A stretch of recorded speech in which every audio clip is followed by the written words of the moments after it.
Jack walked into the ship's medical bay with his hands across his stomach, feeling like the damn thing was doing an entire circus worth of acrobatics, and a decided look of discomfort on his otherwise handsome face.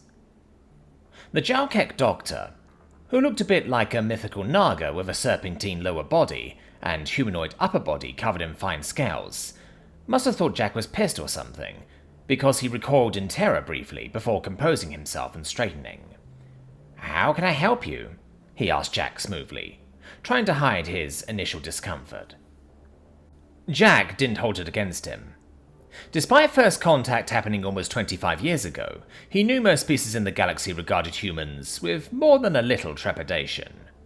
Apart from Terra being classified as a death world, humanity had made a name for itself in what was called, by humans, the First Contact War, and by the rest of the galaxy as the Terran Tal-Chek War. The Tal-Chek were an aggressive species, and were only kept in check by the Galactic Federation, a group of 50 or so worlds determined to stop the Tal-Chek before they conquered the entire galaxy. Then, humanity stepped onto the stage. Humans had been trying for decades to unlock the secrets of FTL travel, but their lack of it didn't keep them down. Luna was settled first, followed by Mars, mostly terraforming crews, then Venus and several of the larger asteroids that didn't have high amounts of valuable materials. There were teething issues, as always happens with humans, but they were quickly solved diplomatically with the help of a rather forceful diplomat. The Terran Alliance was thus born. Eventually, Terran scientists created the first successful warp drive and made contact with the Federation, which are going to encompass almost 100 worlds. First contact with the Federation went surprisingly well, despite the inherent terror most of the Federation species felt at encountering a predator species. First contact with the Tal-Chek, however, did not. The Tal-Chek hated humanity from the very first, for reasons no one could adequately explain, even the Tal-Chek, who set out to conquer Terra almost immediately. Humanity fought back, naturally, and while their ships weren't as sophisticated as the Tal-Chek ships, their captains were adaptable, innovative, and had far better training than their counterparts. The Tal-Chek, and the Federation for that matter, were used to fighting in a far more formal manner, and their officers were exclusively from their society's nobility, rather than promoting those who were most capable. The Battle of Jupiter was the war's grand opening, and the battle fleet the Tal-Chek had sent to conquer Terra was swiftly defeated, with acceptable losses to the Terran Alliance.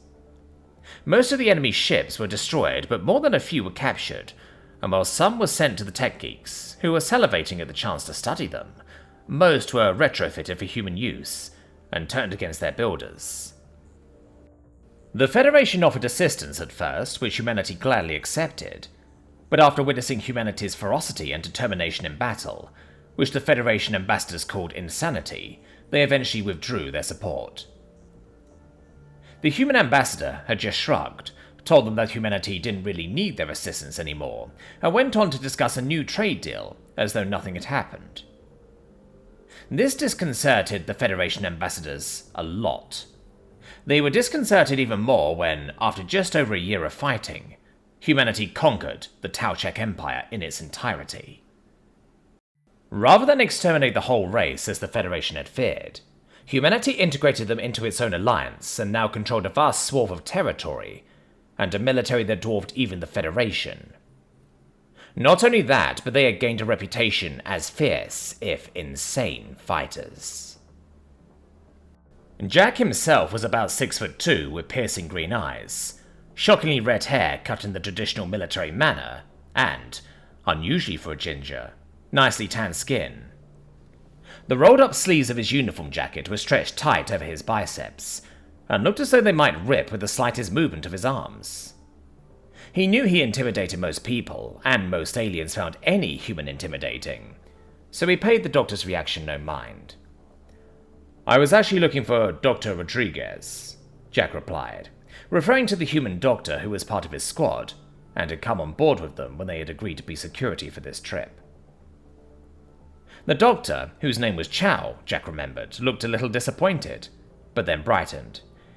"I'm afraid she went to get something to eat, but if it's nothing too serious, I'm sure I can handle it. I've been brushing up on human anatomy," he said proudly. Jack hesitated for a moment. Dr. Chow had sounded confident, but Jack had taken it about as well as someone saying they knew how to perform open heart surgery after watching a YouTube video. It didn't exactly fill him with confidence, to put it mildly. His stomach gave another flip, and he grimaced.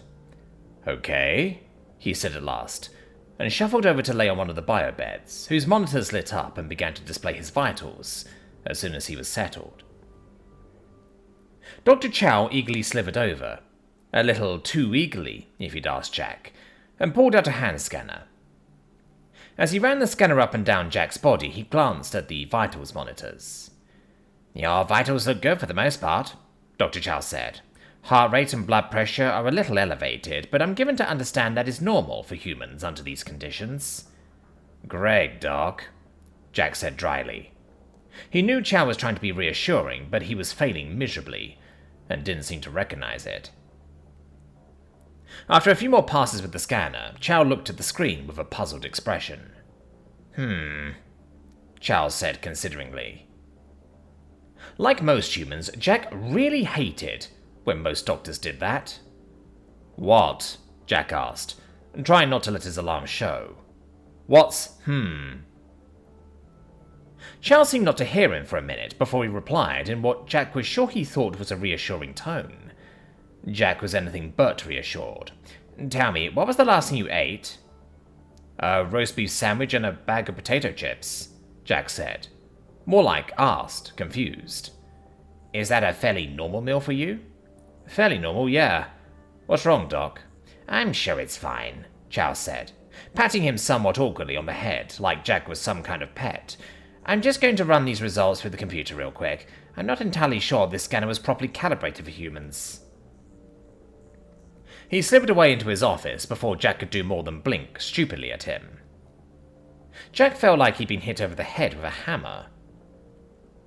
A few minutes later, he heard, "Dr. Rodriguez, please report to sickbay. Dr. Rodriguez, please report to sickbay," come from outside. It was somewhat muffled by the closed sickbay doors, but it was distinct. Jack tried to breathe slowly, as his mind raced with ever more terrible predictions of what was wrong with him. An interminable amount of time later, the doors to the sickbay whooshed open, and the tall form of Dr. Rodriguez strolled into the room. She had long black hair, beautiful brown eyes that usually sparkled with humor when off duty, and curves in all the right places. Her skin was that amazing bronze color everyone of South American descent seemed to possess, and while her chest wasn't huge, Jack knew his sister would be jealous of it. If he swung that way, Jack would probably try to hit on her and be shot down as viciously as she shot down everyone on the team who had tried. The veterans on the squad knew better. She glanced at him lying on the biobed and stopped, shaking her head in disbelief. "Stevenson," she said knowingly, her voice like ice. She walked over to the biobed as she kept talking and stopped beside it. "I should have known. What did you do this time?" "I have no idea." She gave him a look that said, "Just how stupid do you think I am?" "Scout's honor," he said innocently, holding up 3 fingers. She huffed in amusement. "Like you were ever a scout." "Dr. Rodriguez," Dr. Charles said, leaning out of his office door. When she looked up at him, he continued, "Could I speak to you for a moment?" She frowned but nodded and patted Jack on the shoulder before going into the office. Jack hadn't even had time to say that he had, in fact, been a scout, if briefly. A few minutes later, Dr. Rodriguez came back out and stood beside his biobed. She was rubbing her forehead, which did nothing to help Jack's nerves. He knew she thought him a bit of a klutz with the number of times she'd had to patch up his minor and not-so-minor wounds, most of which were self-inflicted. "Okay, Stevenson," she said, putting her hands on her hips. "Just what the hell was on that sandwich?" Jack was taken aback and slightly confused by her question. Mayo, 2 slices of roast beef, provolone cheese, and some mustard. Why?" "And the chips?" she asked, ignoring his question.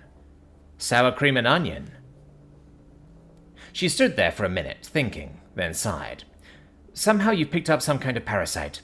The readings are a bit off, so Dr. Chow is still going through them, but it looks like we may have to do surgery to remove it. Jack sighed and fell back onto his pillow. Great, he said, dry as dust. You're telling me, Rodriguez replied. It seems... Before she could continue, Dr. Chow slithered up next to her, a strange look on his face. What is it, Doc? Jack asked, his concern rising again. Is there some kind of complication? Rodriguez asked in a defeated sort of way. Her face conveyed that she wouldn't be surprised, considering the patient. Some kind, yes, Chow replied nervously. I'm really not sure how to put this. Normally it would be good news, but...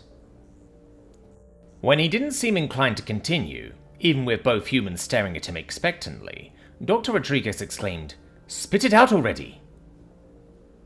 The doctor looked at Jack and tried to smile. Congratulations, Private First Class! You're pregnant, he said, in a jovial tone. In the stunned silence that followed, a pin was heard hitting the floor somewhere. It was chaos in sickbay for a while after that. Jack contacted his husband, who was also on the squad, and he came bursting into sickbay demanding answers as he rushed up to Jack on the biobed and grabbed his hand. Regulations being what they were, the ship's captain and Jack's CO were also summoned to sickbay. Other crew members had heard that something was going on, and a few of them came to sickbay to see what all the fuss was about. They were quickly kicked out. Rumours started among the crew, ranging from the dangerous to the idiotic, as rumours so often do. It was only when everyone was assembled and Dr. Rodriguez had explained what was going on that silence fell again, if only briefly. What? Roger yelped, his voice a little higher than he would have liked under normal circumstances. These were decidedly not normal circumstances. How? Several voices asked at the same time, including Captain Finnegan, Jack's CO. Captain Finnegan has seen a lot in her time in the Terran Alliance Space Navy, but this was a first for her. She kept her red hair cut short enough that the natural curls wouldn't show, and she was the kind of pale that burned in the barest amount of sunlight, but never tanned. Her green eyes were normally stern with just a hint of mischief, but all they showed now was confusion, and probably more than a little humour. It might have been a serious situation, and one of her soldiers may be in serious trouble, but she couldn't help but find a little humour in it. Hell, if Dr. Rodriguez was any indication, she wasn't the only one to see the humour in it, but they were both hiding it well. Some of the junior officers weren't doing such a good job, and she saw PFC Stevenson shoot a couple of them glares every now and then. She suspected Specialist Singh was recording the whole scenario on his implants, but she couldn't be sure. She wasn't even sure what he was doing there, but no one had told him to leave, or seemed to know when he'd even entered the room, so she didn't give it much thought. I am unsure as to the how, Dr. Chow replied, looking up from a pad, and trying not to appear nervous in front of so many agitated humans. From my studies, I understand human males are not the ones to carry the children in your species, yes? That's correct, Dr. Rodriguez replied. Human females, such as myself and Captain Finnegan, are typically the ones to carry and birth our young. Males don't have the anatomy to give birth. Captain Finnegan shuddered at the thought of having kids. She was career military through and through. While she wasn't opposed to the occasional romp while on leave, she preferred children be kept as far away from her as possible. On the other side of the galaxy, perhaps, or even better, a different galaxy altogether. If they had to be near her, she preferred that they be poached and served on toast with a side of bacon. Dr. Chow nodded in understanding. As I said, I'm unsure how this happened, but I have a theory. Which is? Rodriguez asked, when Chow's pause went on a tad too long for her liking. The scans reveal that the fetus has half human, half Glorn DNA, Chow said slowly. I don't know how much you know about the Glorn, but their homeworld has high levels of various acids.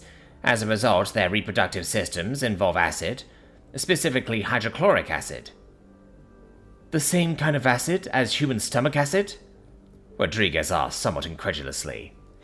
Exactly. In fact, the human digestive system is surprisingly similar to the Glorn reproductive system. Similar how? Jack asked, curious despite himself. Rodriguez seemed fascinated as well. Well, Chow began, a Glorn's womb is built much like your stomach's. Very similar, in fact. Now that I think about it, their similarities would be a great subject for a study on... Doctor, Rodriguez exclaimed, throwing her hands up and looking at the ceiling in exasperation. Chow recoiled in terror reflexively before he composed himself. She put her hands on her hips and looked directly at Chow. We can discuss a paper on cross-species similarities later. How about we get back on track? Right, Chow said, chastened. The Glorn are a single-sex species and only produce their sex cells when they go into heat once a month, which is actually about 2 human months. During reproduction, the receptive Glorn takes the other's penis into their mouth and stimulates it to release. A valve in the throat ensures that the ejaculate enters the reproductive system instead of the digestive. The sex cells, which are closer to human egg cells than sperm, take in DNA from the cells of the throat as they pass through, and the fertilized embryo, or sometimes embryos, then settle in the womb. The acids in the womb bring in nutrients from the stomach, which get absorbed through the protective layers the embryo develops. After gestation, birth proceeds much as it does for humans. Dr. Chow finished his speech and looked around at the humans, with a somewhat satisfied expression on his face. It quickly turned into worry, as he looked at the stunned humans around him. Are you saying... Specialist Singh asked, clearly trying to hold back laughter. Are you saying that the Glorn reproduce via blowjob? As the non-humans in the room consulted their implants to figure out what he meant, some of the humans guffawed. Some laughed outright, and a few coughed, trying to hide their laughter. Captain Finnegan coughed into her hand a couple of times, getting her own laughter under control. She couldn't help the smile on her face, though. As she looked at the biobed, she saw PFC Stevenson looking a little green. His husband, Corporal Huxley, looked like he could shit a brick. The two seemed to have a quick conversation through their implants, while everyone around them tried to gather themselves. It's a damn good thing humans don't reproduce that way, Rodriguez mutters to herself. Gay men alone would make the population growth unsustainable, even with all the habitable planets in the galaxy. Captain Finnegan coughs into her hand again. If I understand your terminology correctly, Dr. Chow says after a moment, then yes. Fortunately, there is only one Glorn aboard the ship at the moment, Weapons Master Kroll Mash, so the identity of the other father isn't in question. But I didn't suck him off, Jack yelled. I've never even talked to him. He sounded near tears as he stared into Roger's eyes, begging him to believe him. Roger stared back, expression unreadable. Everyone went quiet as they waited with bated breath.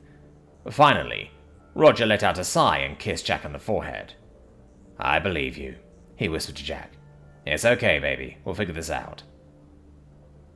Jack let out a sob and curled into Roger's arms, crying in relief. If you did not willingly perform this act with Weapons Master Kroll Mash, then we must find out how this happened. I have sent a quiet summons to the Weapons Master to report here at once, came the captain's watery-sounding voice. The captain was a Mabon, an amphibious species that looked a bit like the creature from the Black Lagoon. He's on his way. What's the gestation rate for a Glorn? Dr. Rodriguez asked. Typically only about 6 human hours, Dr. Chow replied. The human DNA has slowed things significantly, he added hastily, as seen her look of alarm. We have another 3 hours or so before we need to operate. If necessary, we can remove the fetus in 2 hours and place it in an incubation chamber. We can't just cut into his stomach, Dr. Rodriguez said. Doing a C-section on a woman is one thing, but this... I've already considered that, Dr. Chow replied calmly, which is why I sent for Engineer Vila. He waved over a tall creature with 4 arms that vaguely resembled a stick covered in brown fur.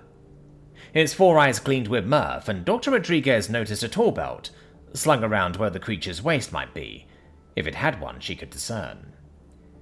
I've got to admit, it said in a high-pitched voice, you doctors sure know how to put on a good show. My nestmates will find this whole thing hysterical. I'm sure they will, Dr. Chow said genially, before Dr. Rodriguez could reply. Engineer, is it possible to use the sickbay transporter to transport something out of a living body? Dr. Rodriguez gave Dr. Chow a sharp look. You want to use the sickbay transporter to teleport the baby out of Stevenson? Is that even safe? Oh, sure, the engineer said, with far more ease than Dr. Rodriguez was comfortable with. If I can get the sensors tuned correctly, it should be safe enough. If? Should be? Dr. Rodriguez exclaimed, her eyes bulging. There are 2 lives at stake here. If isn't good enough. Relax, Doc, the engineer said, holding up one hand to forestall any more of Dr. Rodriguez's tirade. He used another hand to pull what looked suspiciously like a wrench out of his tool belt. I've got this. Without another word, the engineer walked over to a console and began removing a panel from its side. Before Dr. Rodriguez could say anything, the sickbay doors whooshed open again, and in walked a creature that looked vaguely human, but had giant bat-like ears sticking out to the sides of its head.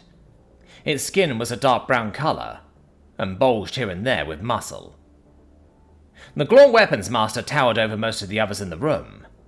Only Corporal Huxley stood as tall as Colmash, and he glared at the Glorn as he stepped into the room.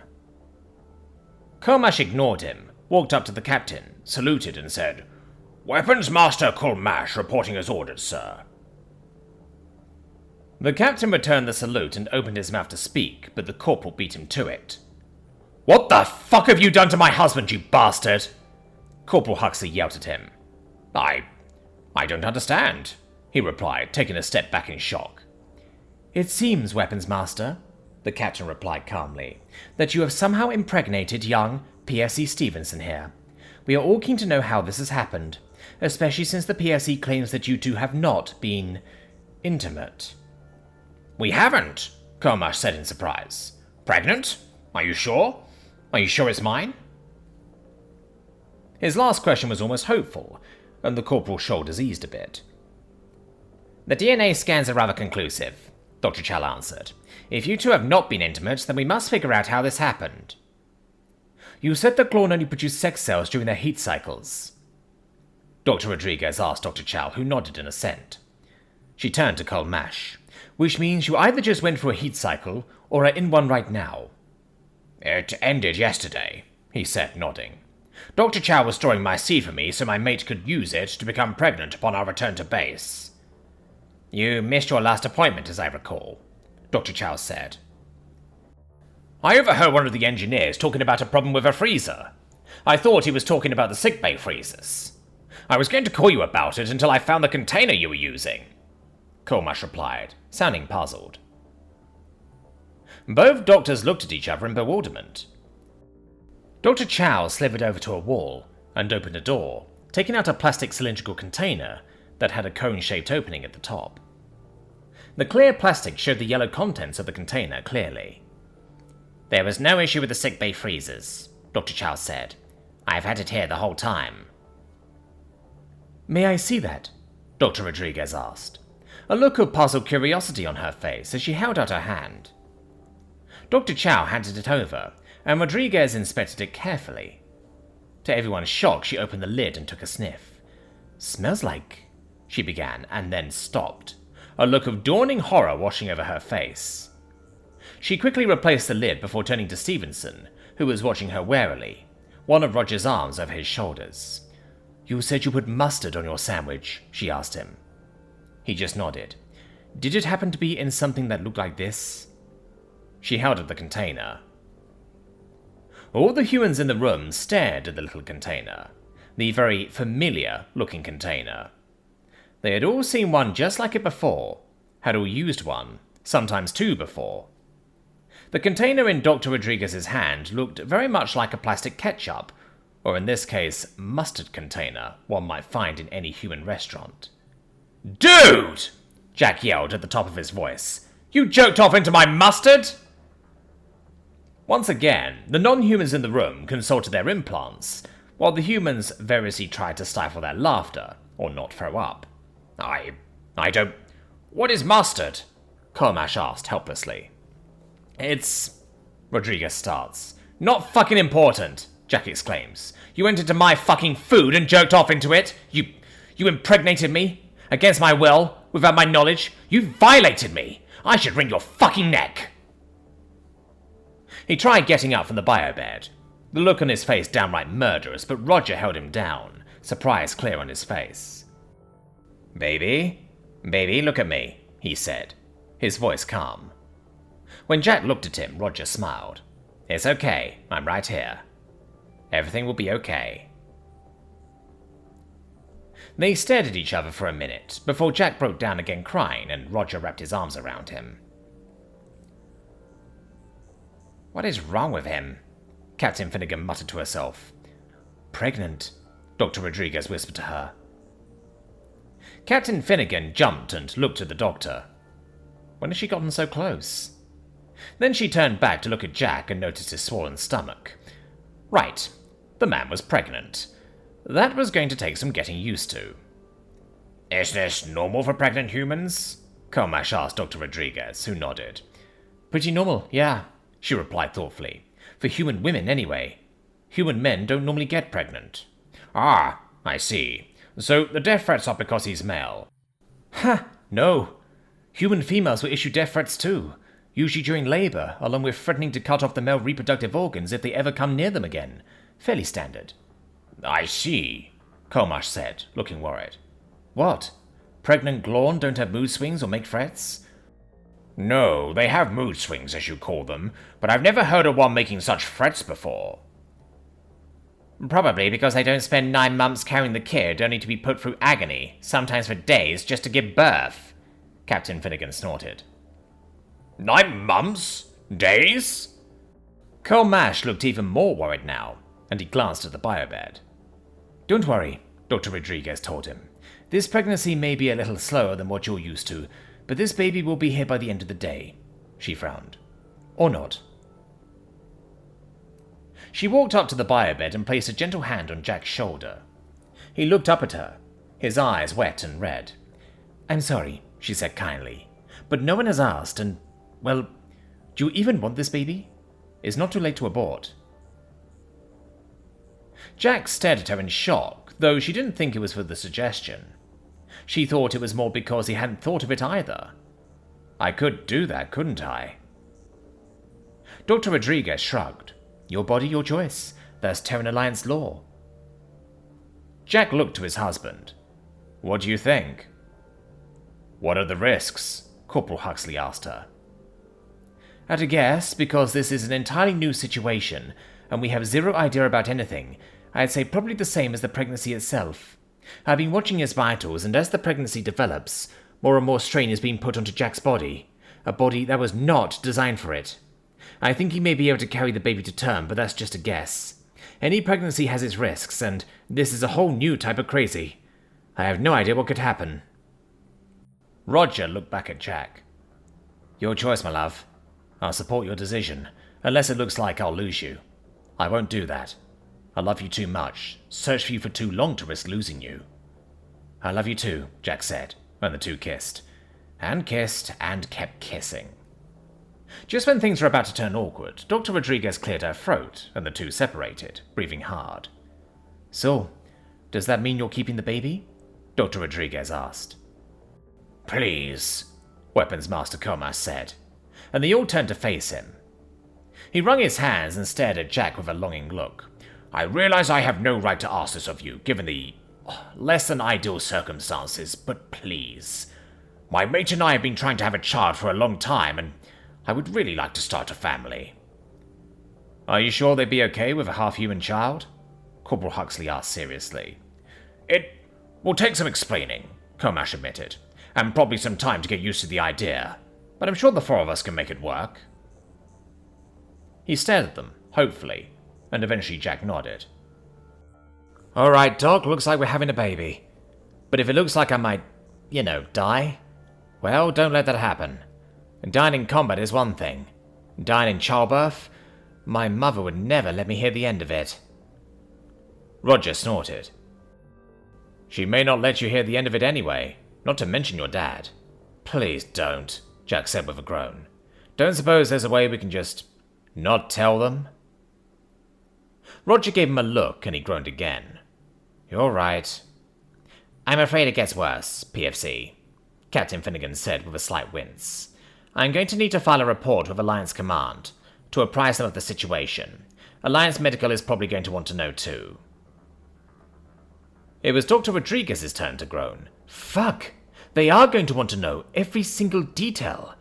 I'm going to be in meetings about this for years. She glared at the three prospective parents.